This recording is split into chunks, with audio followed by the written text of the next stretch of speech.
Hello, everyone, and welcome to the Employment Collaborative of Cuyahoga County's fourth and final Lunch and Learn for the calendar year 2023.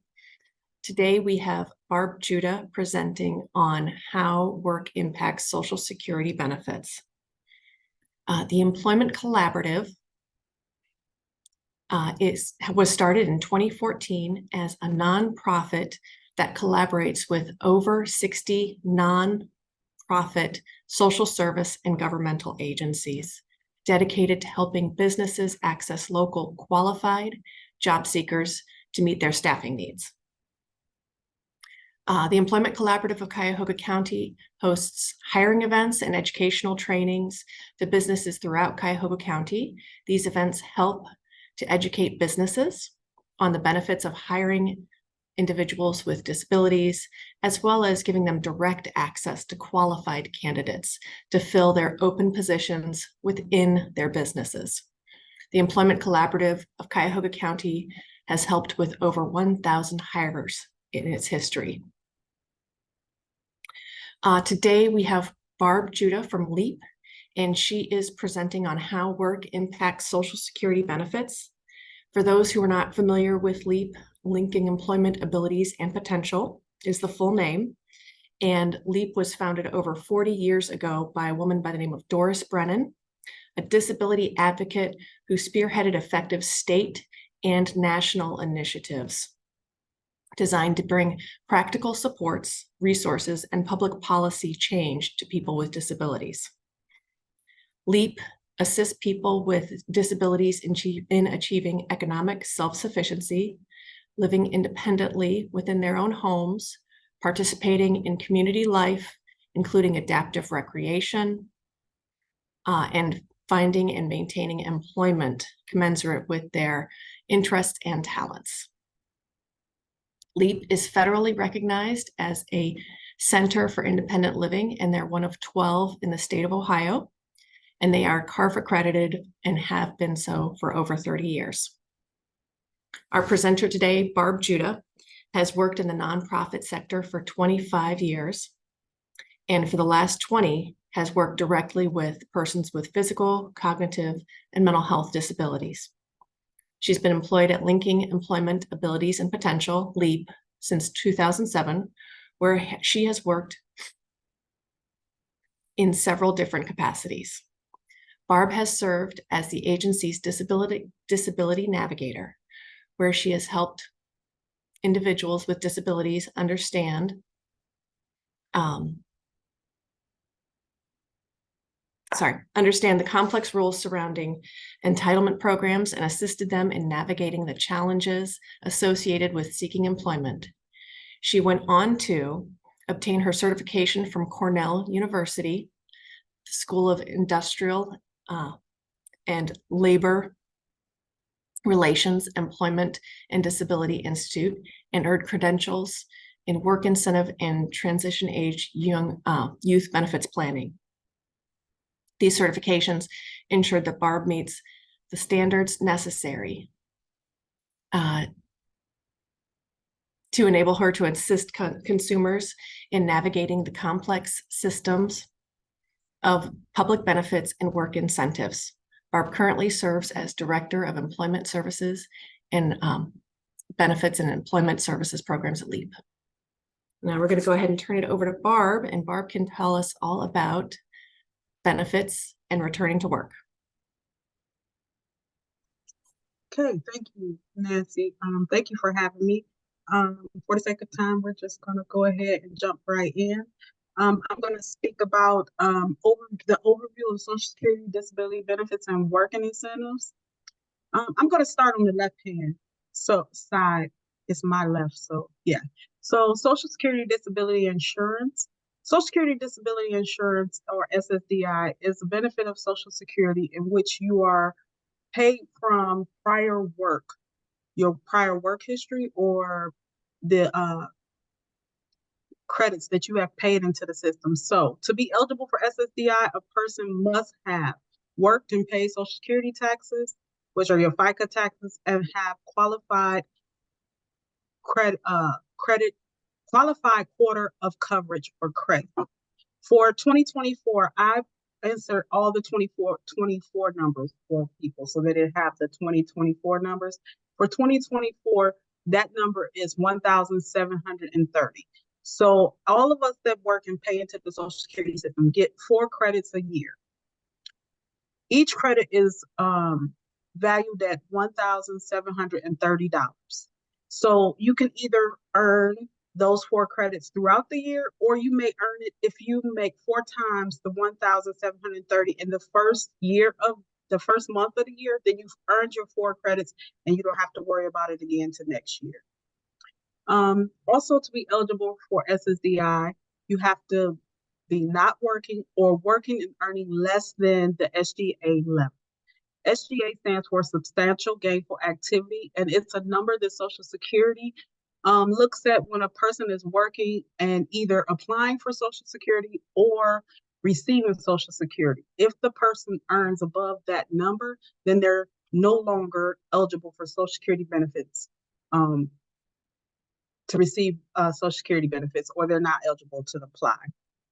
The SGA level for 2024 is 1,550 for a person who is non-blind, 2,590 for a person who is blind. Continual eligibility, you must be considered medically disabled. That means you must have a physical or mental or disability that lasts 12 months or more or results in death. You must be a U.S. citizen or a legal alien and be a resident of this country, and you must file an application. Cash benefit. The payment amount is based on, for SSDI, is based on an individual's lifetime average earnings covered by Social Security. The payment amount may be reduced by workman's comp payments and or public disability payments. So if you're getting workman's comp payments or some for instance, OPER disability payments, then your Social Security SSDI will be reduced by those payments. Medical coverage, Medicare. So a person on SSDI must be receiving 24 months of SSDI checks before they're eligible for Medicare. But once that 24-month clock starts when the person becomes eligible for payment. So even if the person receives a huge back payment, they're eligible and say they were eligible for 24 months and they received a back payment of 24 months of checks, they're eligible for Medicare. The checks begin after a person has waited 5 full months after the onset of their disability before. So they can get SSDI. A person is eligible to apply for SSDI once they've had 5 full months after the onset of their disability. All right, the work incentives. While you're working on SSDI, there are some work and receiving SSDI. There are some work incentives that are available to you that can help you reduce some of your countable income from work and possibly retain your SSDI. So let me go back. SSDI is an all or nothing benefit. What that means is the person that's receiving it can either get the entire check or none of the check at all. That depends upon how much you work and earn from work. So there's some work incentives if you go that Social Security will allow you to utilize to kind of bring down your work, your income from work and possibly retain your check. That first work incentive is called the trial work period.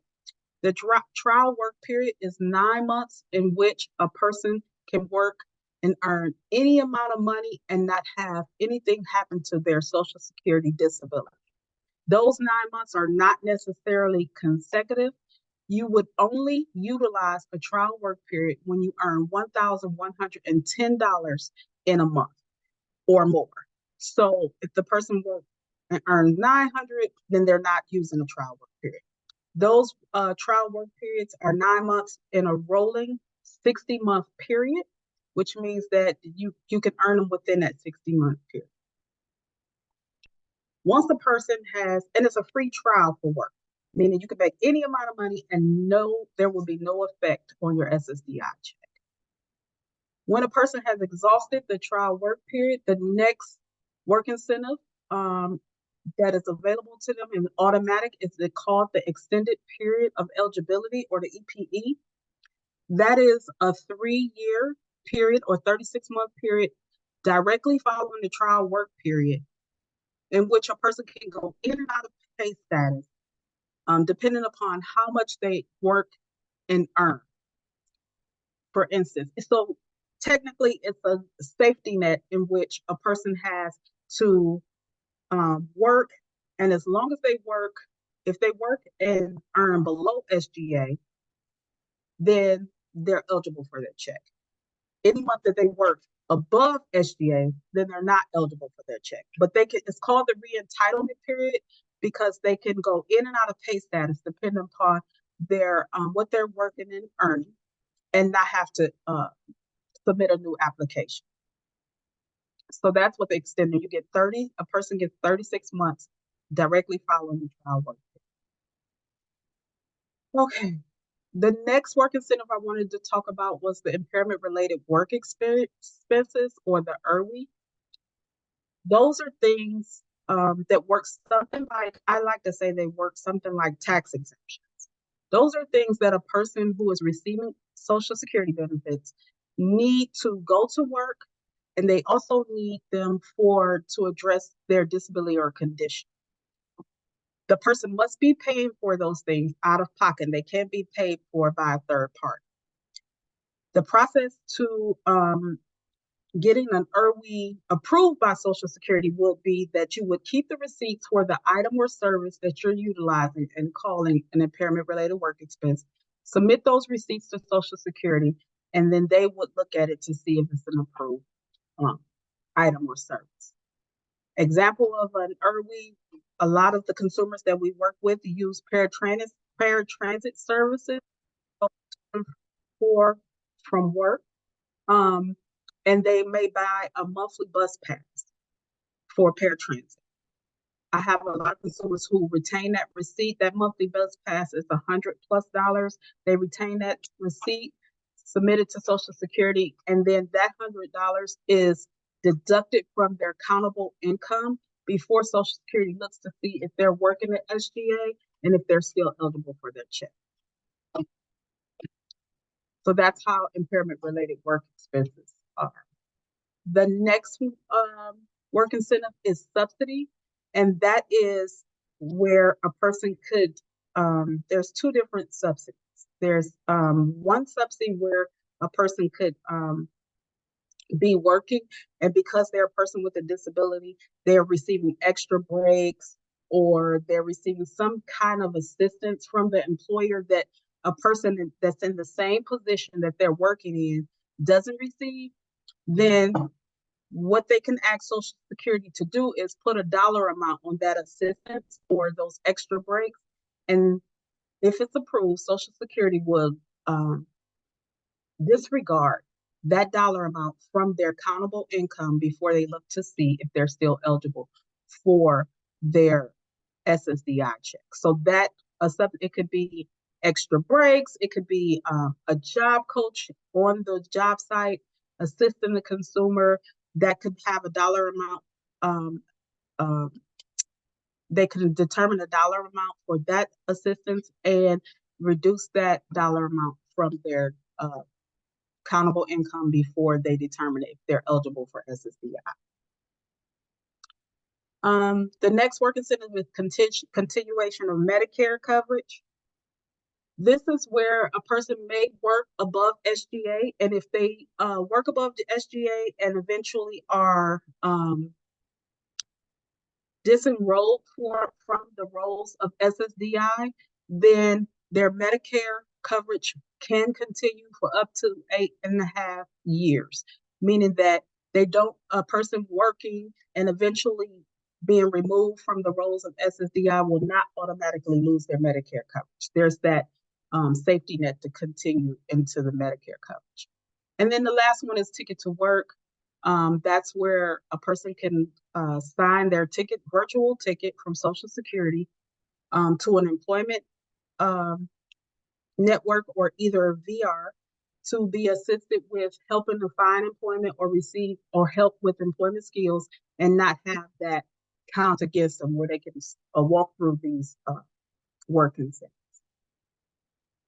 The SSDI check will stop for an individual when they are determined to no longer be disabled, or during or after the extended period of eligibility when earnings are consistently over the SGA 1550 or the 2590 a month for 3 months. What that means is if a person works through their 36 months and they're earning $1,550 a month for SGA, and that person does that 3 months consecutively after the EPE, they will be removed from the rolls of Social Security and no longer eligible for that benefit. Okay, that was a whole mouthful. All right, so if we can go to the right side now, and we'll talk about SSDAC. Both of these are SSDI and SSDAC are both Title II programs. So Social Security Disabled Adult Child, or SSDAC, is a benefit in which a person is paid a Social Security benefit from their parents' work record. So to be eligible for SSDAC, a person must be 18 years or older, be a dependent of an insured worker, or a person who is disabled, retired, or deceased. Has a disability that began before the age of 22. So the person must have been determined to have a disability before the age of 22 by Social Security. Is not working or working but earning less than that SGA amount, 1,550, and they cannot be married, or the exception is that they can be married to a person receiving SSDI or SSDAC. A Title II benefit. If they are married to a person who is receiving SSI, then they would be removed from the rolls. That person that was receiving SSDAC will be removed from the rolls of SSDAC. The whole concept with SSDAC is that the person is an adult disabled child. If they get married and married to a person who doesn't receive a Title II program, they're not considered to have that status anymore according to Social Security. And of course, you need to file an application. The cash benefit is determined upon the payment amount based on the insured worker's lifetime average earnings. So that that person who receives SSDAC will get a check determined upon their parents' lifetime average earnings. They'll get 2/3 of what their parent receives in Social Security benefits. Another thing to know is that payment will not affect that parent's Social Security benefits. So it doesn't come out of the parent's Social Security benefits. It's an additional benefit that goes to the person who's receiving the Social Security Disabled Adult Child. The medical coverage for that is Medicare. And the checks also must begin 5 months on the after the onset of disability for the SSDA benefits, though the application may be made sooner. Similar to the Social Security Disability Insurance, or SSDI, if you could scroll up a little bit, please. The work incentives available are the trial work period we went through, the extended period of eligibility. All those are the same. Because of the Title II benefit, the same work incentives are available to a person on SSDA. Okay, just scroll a little more. Again, the checks will stop when an individual has been receiving SSDAC, and they will no longer receive checks when they're determined to be no longer disabled by Social Security. They're earning above the SGA amount, or they're earning above the SGA amount for 3 consecutive months after the extended period of eligibility, or that person marries a person who receives SSI or someone who is not disabled. If any of those things happen, that's when the check will stop. Okay, you can scroll up to the second page, please. The last Social Security benefit I want to talk about is the Supplemental Security Income, or the SSI. That's based on need. To be eligible, you must have a mental or physical disability that lasts 12 months or longer, have little or no income, have limited resources under $2,000. This program is based on need. It's not based on work history. So usually a person is enrolled on this program when they have little or no work history and limited resources or income under $2,000. Again, must be considered medically disabled, be a U.S. citizen, and of course, file an application. The cash benefit, the maximum amount for this benefit is $943 in 2024. And it says some states supplement, but this amount in other states with higher living costs, but here it's $943 in 2024. That's the most anyone can receive. The medical coverage that's usually given with SSI is Medicaid, and the resource limitation for that is $2,000. So a person only can have $2,000 in the bank or in cash or in savings. The maximum amount is $2,000 to continue to receive their Medicaid the same way that it is for SSI. The checks begin. There's no waiting period for SSI benefits. So benefits are paid as soon as the person becomes medically eligible and non-medically eligible, and they're paid retroactive back to the month of application only. Work incentives available or why on SSI. Some of the work incentives are similar to the Title II program, but there's some additional ones. Like we talked about the impairment related work expenses already.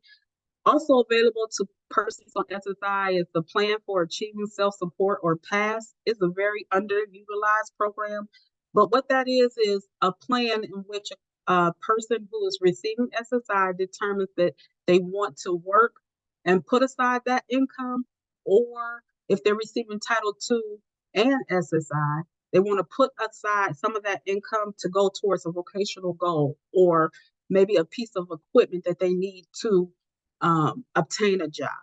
So Social Security will let you create a PASS, and that if they approve it, put aside income and make sure once that income is put aside, then they will increase the SSI amount and make you eligible for SSI benefits. Student earned income exclusion. That is a work incentive in which a person, if they're enrolled under the age of 24, I believe, I'm drawing a blank. If they're enrolled in vocational or college or some kind of school, there's a certain amount in which Social Security will allow them to work and earn per year and not have anything happen to their SSI benefit. And I forgot to put that amount on there for 2024, so I apologize for that. Extended Medicaid, 1619A and B.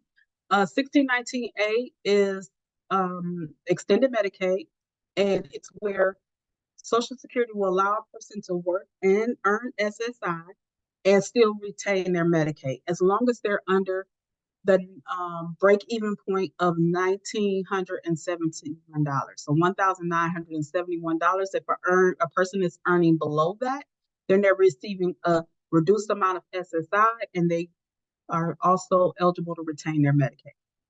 1619B is extended Medicaid when a person has worked to that break-even point. So the break-even point is the $1,971. Once a person is working and earn that amount on SSI, then they're no longer eligible for a cash benefit, but they're still enrolled in the SSI program, which allows them to also have extended Medicaid.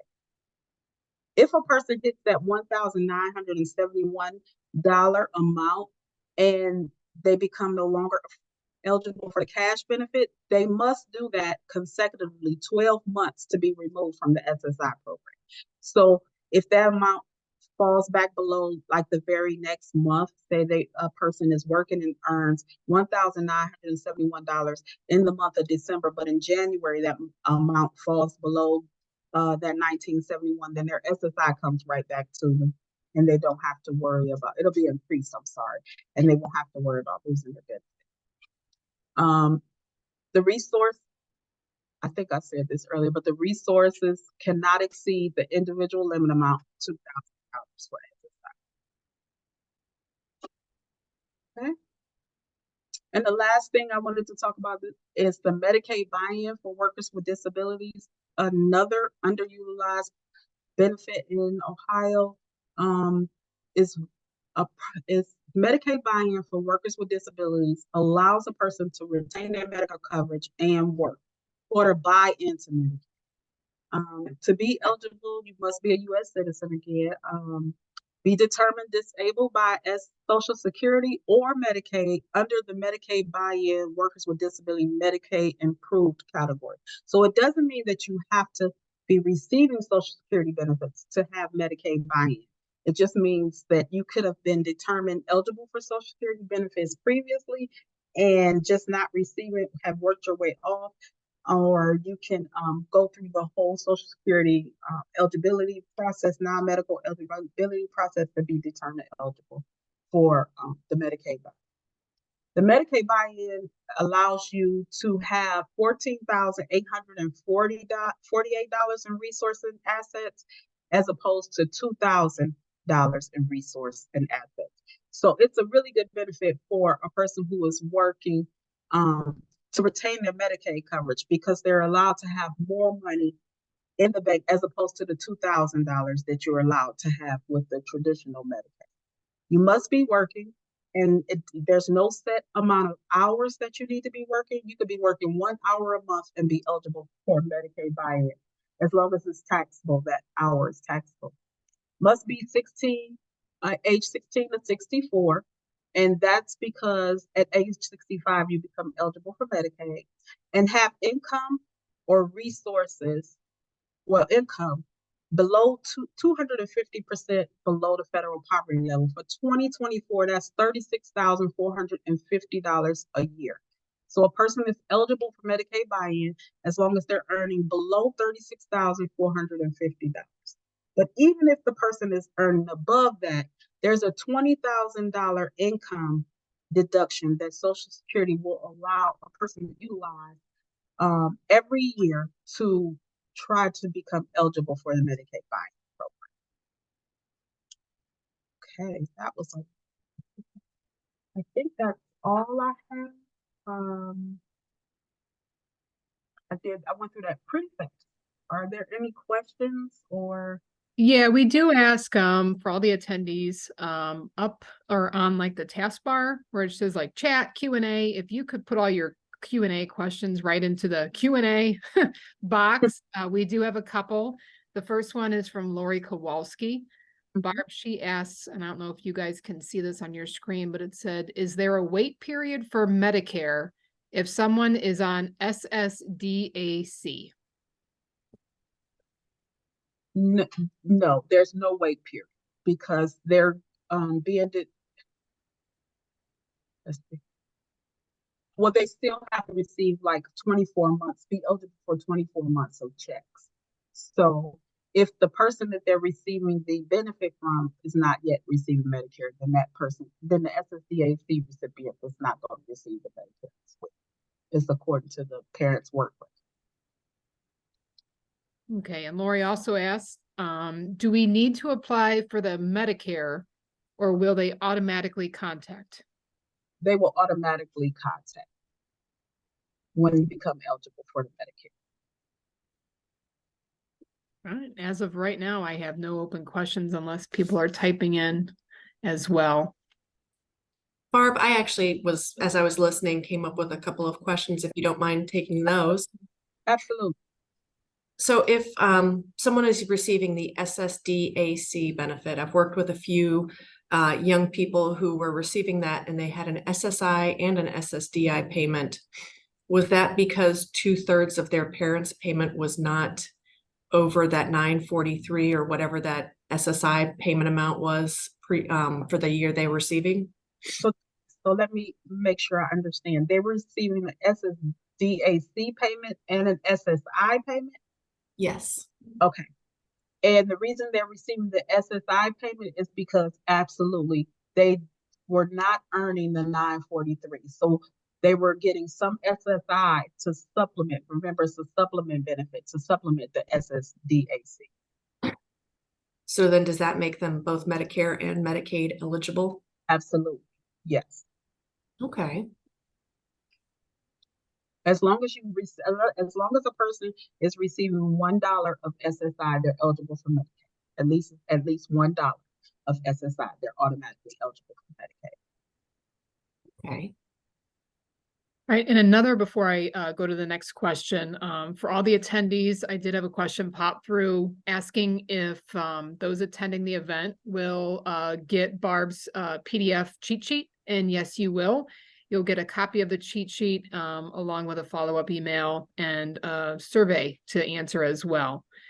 And our next question comes from Dominic.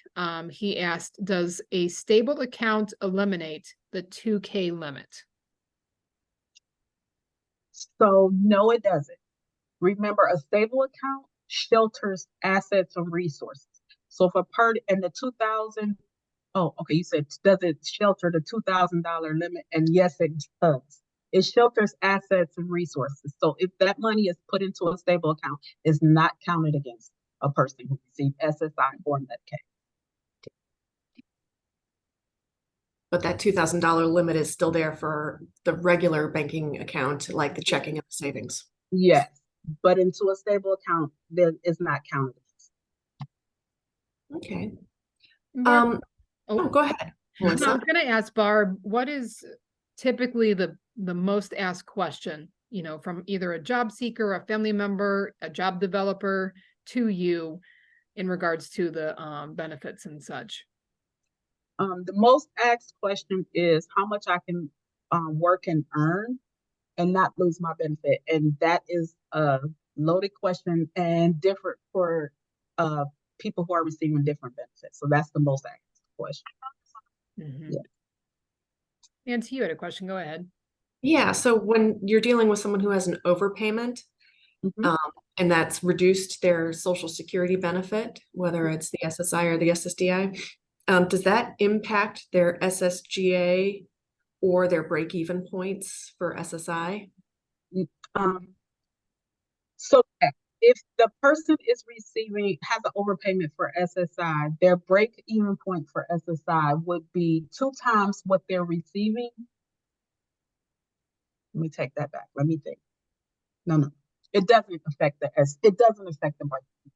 No, not at all. That break-even point will still be $1,971. What that $1,971 consists of is 2 times the Social Security, the SSI amount of most anybody can get plus $85. So it's 943 times 2 plus 85. That's how you get the break even. Okay, thank you. All right, next question comes from Aletta. She says, what can SSDAC and SSDI money be used to pay for? Are there restrictions? There's no restrictions when it comes to Title II benefits because the eligibility for those benefits are based on work history. So there's no restrictions on what you can pay for with those funds. As opposed to SSI, SSI is based on need. So the person is receiving that money based on a need, and they must utilize that money to pay for their basic needs. Next one, Lori Kowalski asks again, do wages still need to be reported monthly if someone is receiving SSDAC benefits? Now, the Social Security will tell you no. I would say yes, just to make sure that the person is not receiving a check that they're not eligible for and to avoid all overpayments. Even if the person is earning below the SGA amount, I would still report it.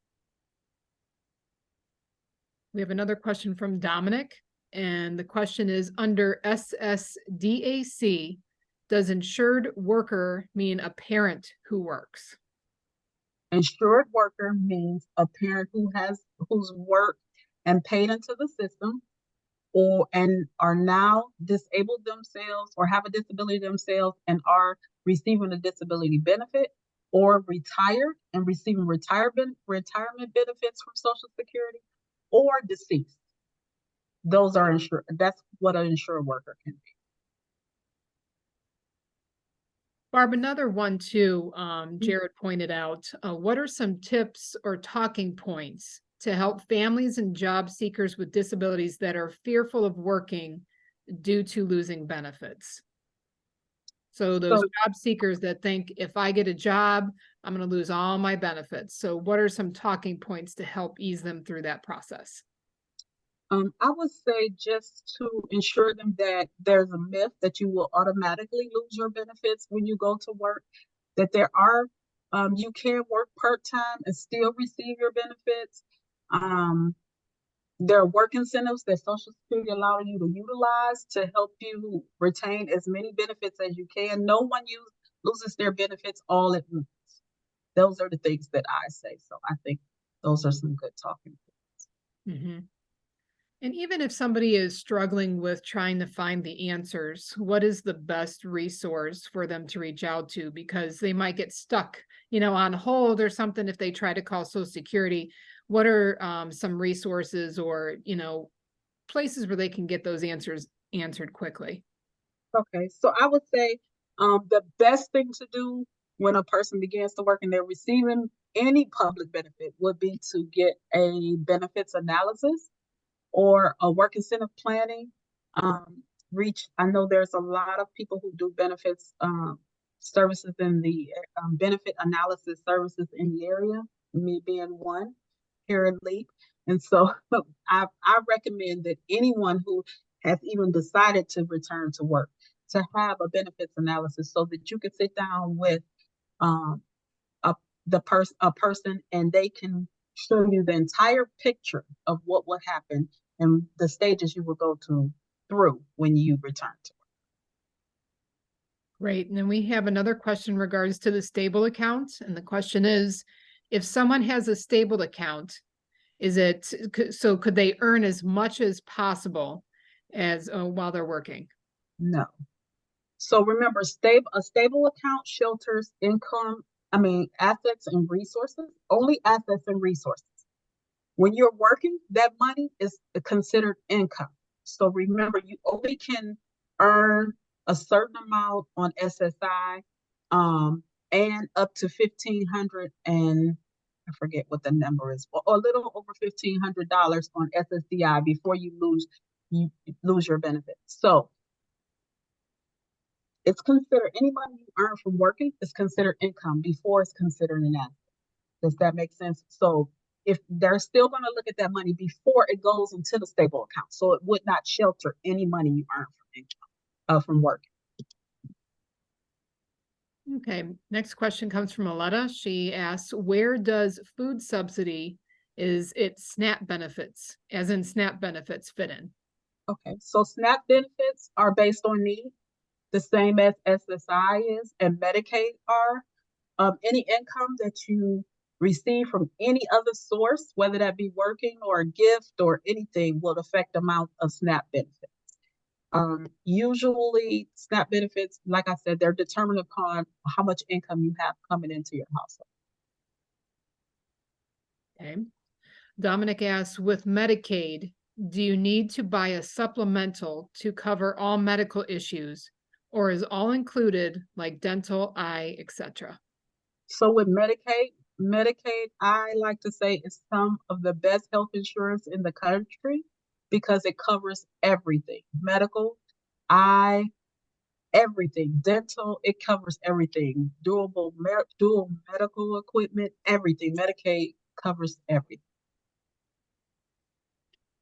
All right, we have a question from Marla Klein, who's part of our team here with Cuyahoga County Board of DD. She says that I know Medicaid waivers cover the cost of a benefits analysis. If someone is not on a waiver, does it need to be paid for out of pocket for a benefit analysis? So there's several ways to access a benefit analysis. Like one of the ways is the waiver. We also have OOD, opportunities for Ohioans with disabilities, pay for what's called work incentive planning, same thing, benefits analysis. Also, at for persons who are unable to pay out of pocket for a benefits analysis, have a small contract in which I can help people with a benefits analysis. So there's several, if you come to LEAP, there's several different ways we could take a look to see how we can get that done. Okay, we have a question from Andrea. She asks, so a person should take their paychecks and immediately place them in the stable account so they aren't counted as an asset or income? Mm, So if the check is, remember, it's considered income before it goes to the stable account, no matter what the amount is. So if it's above, if you're on SSDI or SSDAC and it's above SGA, that would be looked at, that pay stub would be looked at as income before it gets to the stable account. Now, of course, you could put paychecks into the stable account and have them sheltered as resources and have it grow. And I believe it's up to 15,000, a little 15,000 a year you could put into a stable account. But remember, Social Security is going to look at that money before it goes to the stable account as income. Okay, I hope that answered your question. Well, before we go to the next question, I'm also going to let everybody know too that we are recording the presentation. So I know we're getting a lot of great questions that you can go back and also see these questions as well. So you'll have access to the video of this too. And the next question comes from Alan. And it is, do you recommend using DB 101 Ohio as starting point for understanding their benefits? Yes, I do. I think DB 101 is a great tool. Actually, when they piloted, I was part of the pilot team of looking at it. So it's a great tool. I do recommend it as a starting point. Absolutely. Okay. Next question. Does Medicaid cover hospitalization in full? Yes. Okay. Next question. Do you have to file a tax return if your only income is SSI? Yes, you do. If you're working, you have to file a tax return. But that money is not considered an asset or resource till 9 months after you receive it. So you have 9 months to spend it before they count it. Okay. Next question from Aletta says, what is DB 101? It is, I'm sorry, Lynn. It is a online web portal in which you can a person can input their information into that portal and it'll give you some of the same information I gave you as far as work incentives and what would happen to your benefits if you return to work. It'll give you some basic information. All right, it looks like we're good with the Q&A for right now. We'll see. We'll give a couple of seconds of whatnot, but on the screen right now, so everybody can see, is Barb's contact information. So Barb, get ready, get your email set, some phone calls, and getting some questions out there, because I know that this is all very confusing information for us to all wrap our heads around. And you have some great information, you have great knowledge, great education in planning this stuff. So thank you so much Thank you. for your participation and such. So for right now, we got another one. Oh, they're popping in like crazy. We're here till 1 o'clock, folks. So definitely, keep the questions coming. But Dominic asked, do you know if a stable account has a limit similar to the $2,000? So you can put money into a stable account up to 15,000, over a little bit over 15,000 a year with 100,000 limit. It has a cap at 100,000. A stable account. And for the stable account, you can use that. Can you use that to buy anything, or is the money that's utilized for that is it only for like hospital related, special needs, living expenses? What can you use that money for? Is that also somehow regulated in some way? It is. It's that money is utilized for disability related needs or basic needs. So you could use it for rent, you can use it for hospital costs, you can use it for therapy sessions.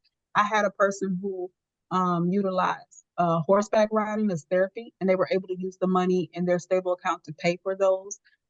Also, vacations is also considered therapy. You can use it for that. So just about It's very lenient, but it is utilized for disability related or basic needs. Needs. I'm gonna pitch to our insurance company that I need some money for Me vacation too. for therapy. Yeah. And also in regards to the stable account, when the person passes away, does that money go away, or do you have a beneficiary that it goes to? Where does the money go when the person is no longer around? So similar to Medicaid, it is a payback. Stable account is a payback, but I like to tell the clients that I work with that the money would have to first go to your estate first before Medicaid can come back and get it and pay back. So there is a payback when it comes to the stable account. When a person passes away, yes, they will look at it as like a Medicaid payback. Okay. Next question is, what's the process for applying for SNAP benefits? So you can apply for SNAP benefits in several different ways. That's a benefit that's administered by the Cuyahoga County Job and Family Services, or whatever county you live in, Job and Family Services. You could go to ohiobenefits.gov to apply. You can download a paper application and fax it in, or you can actually call, and I don't have that number with me, but the 1-800 number for the Ohio Benefits, and uh, it's a very long wait, but they will take an application as well. Okay, and I think these two questions might be in regards to the stable account. Okay. Is clothing regarded as basic needs? And the next question kind of tied in with that is, can a car be purchased even if the person can't drive, but has someone that can take them places? Okay, so related to the stable account. So the clothing is considered basic need.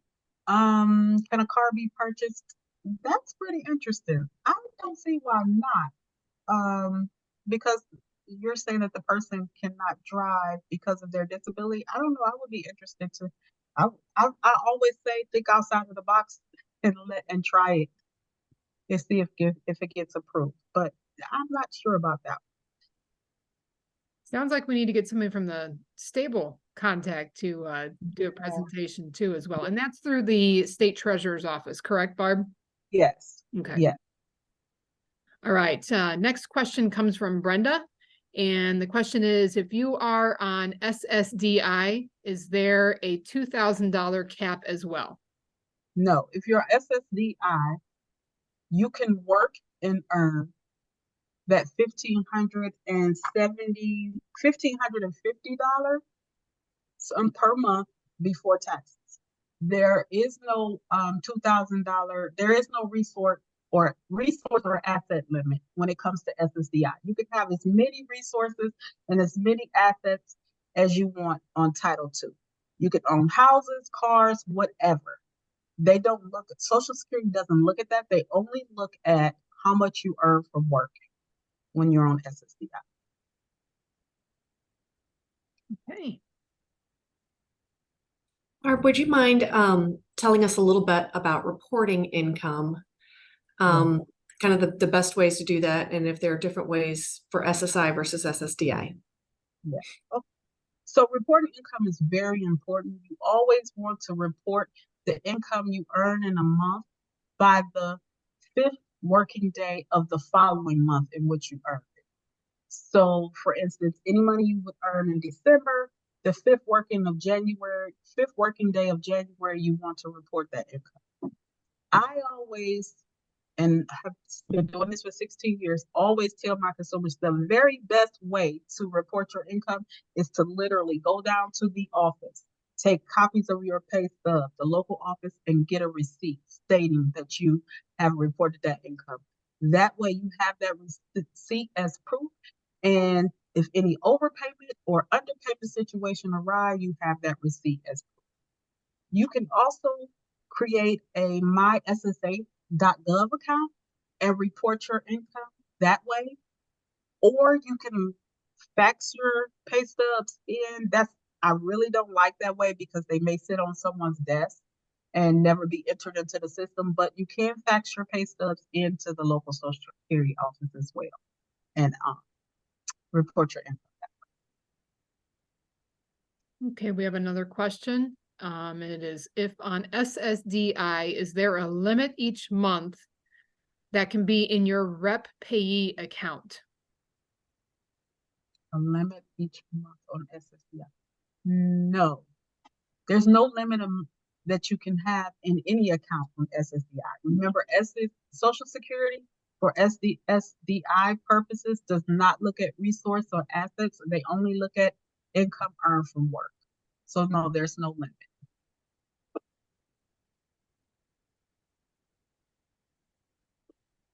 And once again, for those that are on the event, you will be getting Barb's, looks like I think a 2-page cheat sheet.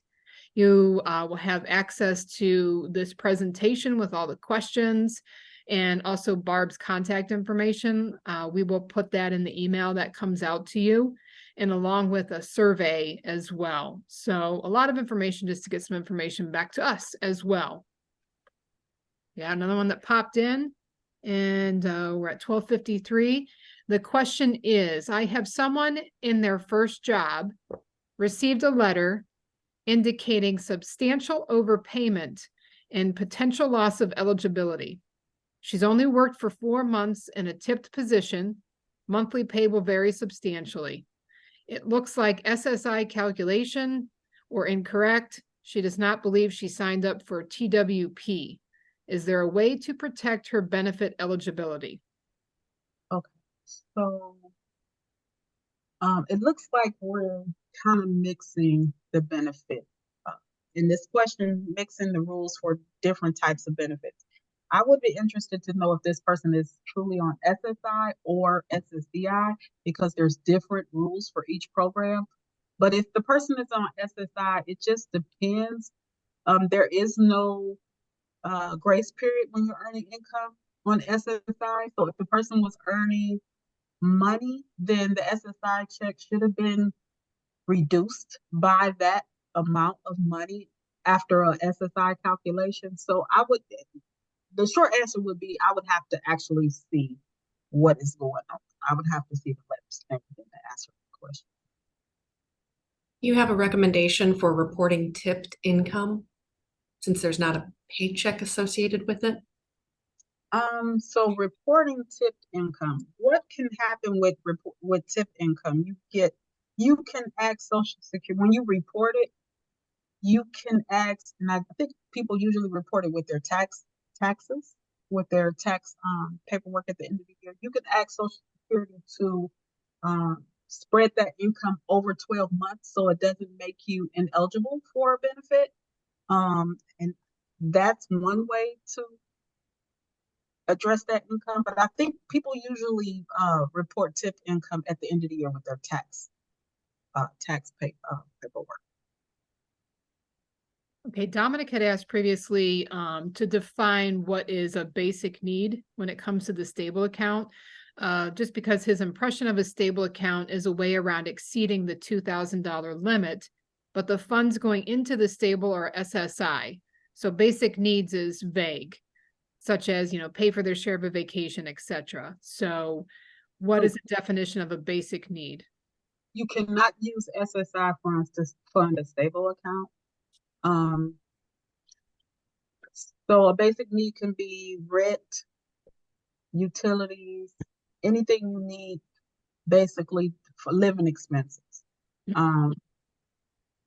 clothing, medication, co-pays for medication, things of that nature can be considered basic needs. But SSI is for your basic needs. You cannot fund a stable account with only SSI. You can fund a stable account with income from working, or if someone's giving you money as a gift, you can fund a stable account with that, but not with just SSI.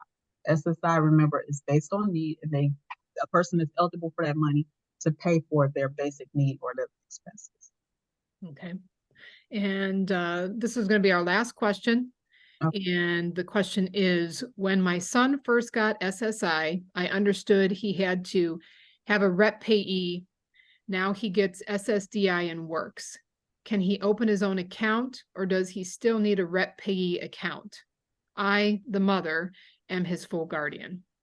Okay, so when it was established that he needed a rep payee, when he got SSI, it's probably that requirement is still probably in place. Doesn't mean your son can't go back to Social Security and be reevaluated to see if he can be his own payee. But until he has that done, he still needs a rep payee. All right. Well, thank you everybody for joining us. Gonna leave this up for a little second here so you guys can write down Barb's contact information. And then I'm also gonna switch over to let you guys know that we do have tentative dates for our 2024 series. The topics are still being planned, so please do, write these dates down, get them on your calendar. I know a lot of people do appreciate these lunch and learns that we put on. So they're going to be in March, June, September, and December of next year. And just stay in contact with us. If you have any questions, reach out to myself. The email will come from me. I can also loop Nancy in on it. And of course, you will have access to Barb's contact information as well. So I hope you all had a great presentation. I hope you have a great rest of your week, and also wonderful and happy and safe holidays and for a new year as well. Cheers to 2024. We'll see what happens. Thank you. Thank you for having me. Thank you, Barb.